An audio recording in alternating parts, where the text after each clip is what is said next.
Imagine the scene that we hear about in today's gospel.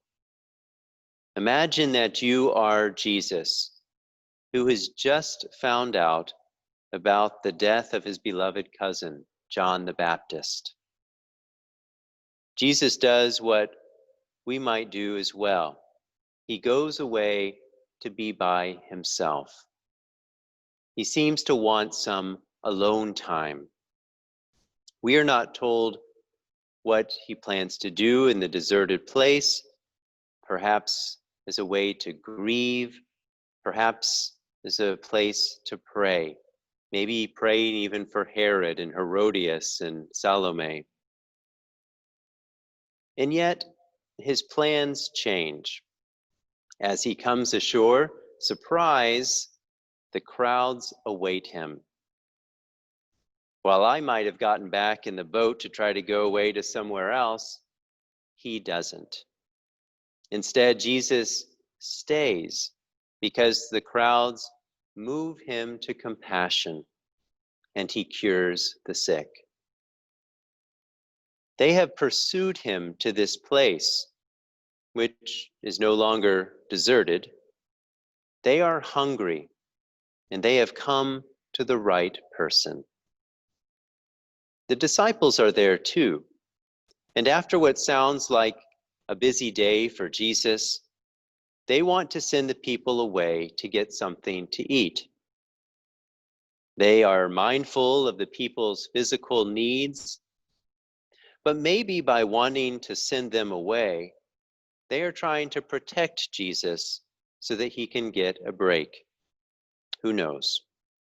The fact is, Jesus doesn't let them go away hungry. He feeds the huge crowds before dismissing them. This sort of makes me think of my trips back to Texas to visit my parents. Food is always a big part of the trip. I think my mom wants me to be well fed. In fact, leading up to the trip, my mom always asks me, is there any particular food that I would like when I'm there? And before leaving, we always have a meal, and she sends me back to Toronto with as many goodies as I can pack in my suitcase.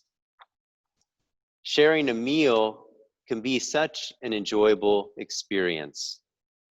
It's a place of building relationships, and it seems to be where Jesus likes to encounter people, as he does in today's gospel.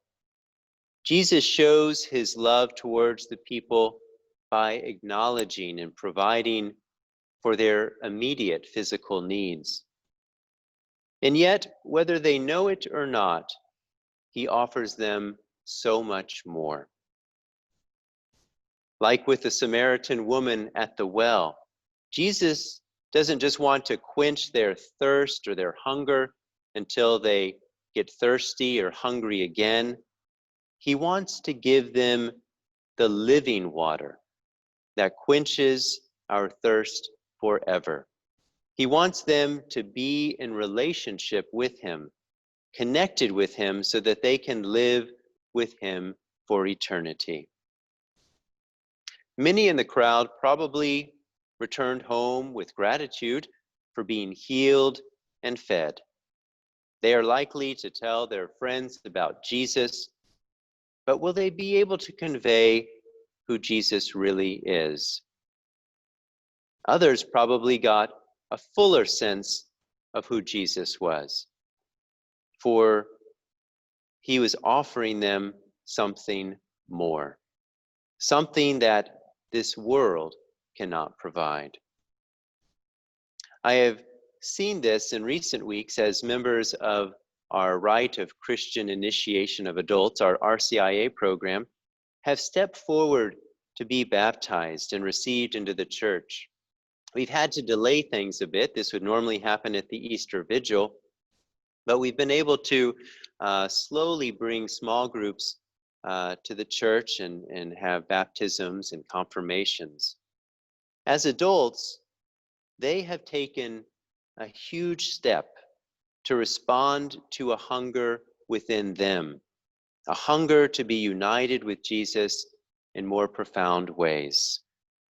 Important in their journey and in ours is to do what the Lord spoke through the prophet Isaiah in this weekend's first reading, to come to Jesus and learn from him by listening to him, by inclining our word to him whose words are everlasting life. It follows well last week's first reading, in which Solomon requests from God a listening heart to be able to discern what is truly good and to choose what will provide true nourishment and life. Today we gather virtually, having just heard the word of God in the gospel, which speaks of Jesus's love and compassion and his desire to provide for the people's needs. As we reflect on our own hungers, whatever they may be, we put our trust in God's providence. And that happens when we live out our baptismal call to be the hands and feet of Christ in our world today. What an awesome privilege to be Christ for one another. Just as Jesus tells his disciples to take the bread blessed and broken from Jesus to give to the hungry crowd, we are to take all that we receive from God, the physical blessings and the spiritual and intellectual gifts, all that we have, to share with others. There is so much need out there, especially with this recent pandemic. And I wanted to thank all of you who have continued to support the work of the parish, to support our outreach program, St. Vincent de Paul, which have been working throughout the pandemic to provide for some of the physical needs of our neighbors. It is much appreciated. I hope that we all can continue to cooperate with God and be moved to compassion as Jesus was, to satisfy the various hungers facing all of those in our midst.